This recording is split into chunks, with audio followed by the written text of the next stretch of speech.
ములుగు జిల్లా కలెక్టర్ కార్యాలయంలో మంత్రి సీతక్క అధికారులతో కలిసి భేటీ అయ్యారు.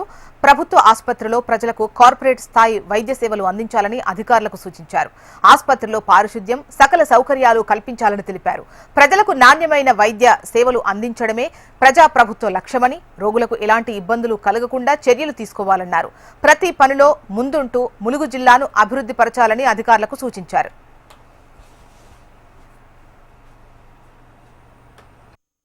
మంచిగా చేస్తే అప్రిషియేషన్ చేయాలి, అప్రిషియేట్ చేస్తాం.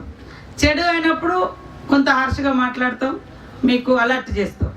కాబట్టి ఇది మీరు కొత్త వాళ్ళు కాదు, అనుభవజ్ఞులు, ఫుల్ ఎక్స్పీరియన్స్ ఉన్నటువంటి వాళ్ళు. మనం ఖాళీగా ఉన్నప్పుడు మన మైండ్ అంతా మన డ్యూటీ మీద, మన ప్రొఫెషన్ మీద ఉండాలి. ఎక్కడైతే ఏం ప్రాబ్లమ్స్ వస్తాయి, ఇప్పుడు రెయిన్ సీజన్లో ఎట్లుంటుంది, వింటర్ సీజన్లో ఎట్లుంటుంది, సమ్మర్లో ఎట్లుంటుంది, మీకు అంత ఎక్స్పీరియన్స్ ఉంది. కాబట్టి మనం ముందస్తు జాగ్రత్తలు తీసుకోవాలి.